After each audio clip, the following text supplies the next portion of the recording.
Welcome back everyone to the second episode of the Beginner Series for TalonRO, and today we're going to touch a little more on the basics for newer players. If you're a returning player, you might know most of, if not all of this information, so just go ahead and skip through it, or just listen and that'll be review for you. So to start off, we're going to talk about the currencies of the game. So I'll go ahead and grab my chalkboard here so you can have a visual representation so you don't have to take notes.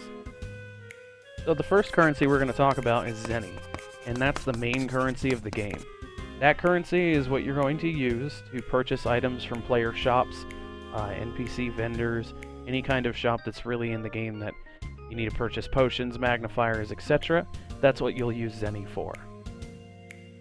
The next currency we're going to talk about are Talon coins, or TC. Talon coins are used to purchase anything in the Talon shop. It's a type of premium currency on the server, but don't think that just because it's got the word premium in it, you can't earn it unless you pay real money. You can actually earn these coins by using Zenny inside the game without ever spending $1. Of course, donations are appreciated as they help run the server and help cover costs. As an alternative though, you can earn these inside the game, and I'll get more on that later. But for now, just know that the premium currency is used for the shop to purchase things directly. The third type of currency we're going to talk about is Talon Cash. This one's special, because this one is earned just by playing the game. And instead of usual rewards like Zenny or items, some mini-games allow you to actually earn this cash, which in turn turns into Talon coins. Keep in mind that you can exchange your cash for coins, but it's 100 cash per coin. For instance, we met Tam Tam in the last video, the little Smokey that's our mascot. When you go to his map and kill things on his map, there's a chance to earn Talon Cash vouchers. So when you kill enough on his map, you will actually be earning Talon coins while you're playing the game. Other games such as Bingo or Daily Betty also allow in a reward for Talon Cash, which in turn, again, you can turn into Talon coins. But wait, there's more. There's one more. There's bronze coins, and these coins in particular can be earned by doing Eden quests. That's going to be your main source. But you can also earn them through Tam Tam's gift, which is part of the Tam Tam thing that we were just talking about. When you earn bronze coins, you can use these at the rental NPC to rent a variety of powerful items. Because that guy's super selfish and won't just give you items when you give him currency, he makes you pay for them weekly. Now that we've learned about the currencies, let's move on to a couple extra tips that I think are going to be useful for newer players. Here, let me erase this stuff real fast. Alright, so the next thing that I wanted to go over was rested experience. This is a type of experience that you accumulate when you log off. According to the resting system on the wiki, you can get 20 base experience for every second that you spend offline. This caps at 7 days, or 604,800 seconds, which accumulates to 12,096,000 base rested experience. So make sure that you're coming back to the game often, because remember, it caps.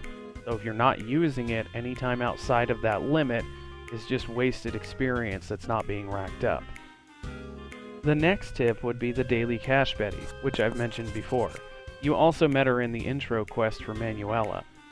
Daily Cash Betty is located inside that Reward Guru portal that's directly south of the Plaza of Frontera. In order to grab that 40 Talon cash from her every day, you're going to have to turn in somewhere between 10 to 20 items, whatever she's asking for that day. To find out what she's even asking for, you have to go see her, but there is an entire list on the wiki that shows everything that she could ask for. So some players actually like to go out and stock up on those items, that way all they have to do is run to their storage and run back to Betty. I've actually had players in the past though that have told me that Daily Betty is completely useless, but let me tell you, it adds up pretty quick. So if you think about it, you can earn 40 Talon cash per day for 7 days. That's 280 Talon cash a week. That's 2.8 TC for just playing the game and doing one of the easiest quests you'll ever get. Still not convinced you should do your Daily Betty? Well, that's fine, because if you do that every week for the entire month, that's 1,120 Talon cash.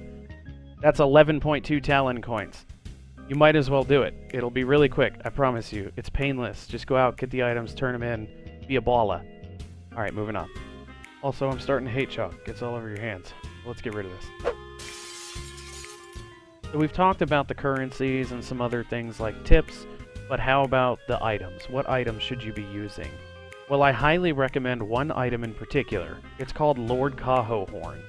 And while I don't expect any novice or newcomer to come to the game and have this right off the bat, seeing as it costs 5,000 Talon cash, knowing that you should be saving up your Talon cash for one of these, it's always nice to know. That way you don't have a bunch of Talon cash and blow it on something that you should have been like, oh, I didn't know about the Kaho, but you're more likely going to find out about the Kaho one way or another, so get one. And they come in all variety of shapes and sizes. You can even change them, but that costs more Talon cash, so keep that in mind.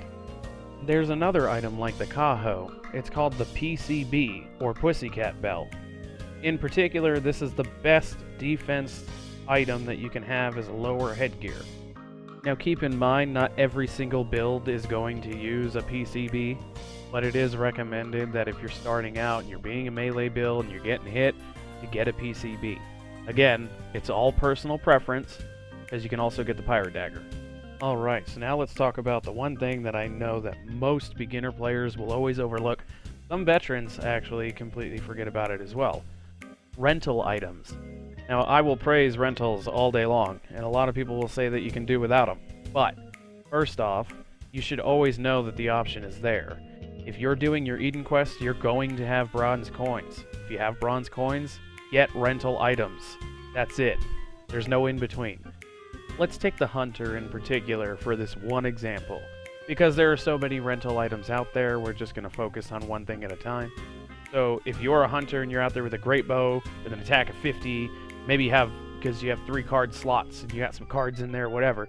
But then you whip out this thing, and this ballista, walking around with it, yes, it's an actual ballista. If you read the description, you pulled this off of a Castle Siege's walls, and it does 20% more long-range physical damage. So you do 20% more damage overall, no matter what. Perfect for DS builds. So if you are going to run around with a rental item, run around with a giant Castle Siege ballista, and instead of killing dragons, go kill people. Because that's what the pros do. Let's talk about another one, too. So this is the Sylph Manto, and this one gives you 13 flee, and a reduction of 13% of neutral property damage. That's just regular monster damage. Anything without an element, that is. And then it gives you +1 perfect dodge. Just because. So you might as well just go get this if you're running around, maybe you're taking too much damage. Which brings me to my third one. If you look around, because again, there's a bunch of these. But here's a third one to give you an idea. A lot of people play mages. Well, if you want this Refined Survivors Manto box, then it opens up and gives you 10 Vit, 10 magic defense right off the bat, and if you get the other one, the Survivor's Rod, then you can turn around and get 5% magic attack with an additional neutral property reduction of 25%. That's a pretty powerful reduction in damage. However, you'll notice on this one, and this is why I chose it, it does require a slotted wand. So make sure that you're always double checking those prerequisites of what you have to activate these types of effects. Also, on the bottom here, you'll notice that it's applicable to a certain job. Be sure to double check, because once you rent it, you're stuck with it. They're non-transferable, they cannot be stored, they cannot be refined. They do have a weight of 0, but then you're stuck with it for however long the rental period is. So always make sure before you rent, you know what you're getting. Because I can tell you, I've wasted quite a few bronze coins when I was starting with the rental system because I had no idea what I was going for. So there's one last item I want to bring up about the rentals to newbies, and that would be the Halter Lead Box. Now I know what you're all thinking, so just hold on a minute, okay? You'll be like, Ritsuke, shut up. Just end the video already. Let's get on to the Eden group. I know. You need to know this, though, okay? This thing is a literal alpaca. You get to ride around on an alpaca. An alpaca. And for those of you that don't know what an alpaca is, it's this thing right here. Don't you want to be that happy? Look at that thing's face. Look at its face, and you tell me that it's not happy. There's also the fact that it gives you a 25% increase to your movement speed. So, it's always great, because you can just mount up and dip out. One of the coolest things about being a beginner is, like, you get this in some of the bundles. So, especially with the bonus bundle, you get that as well. So, be sure to look into that. Again, rentals, alpacas, raw power. Next episode, Eden Group.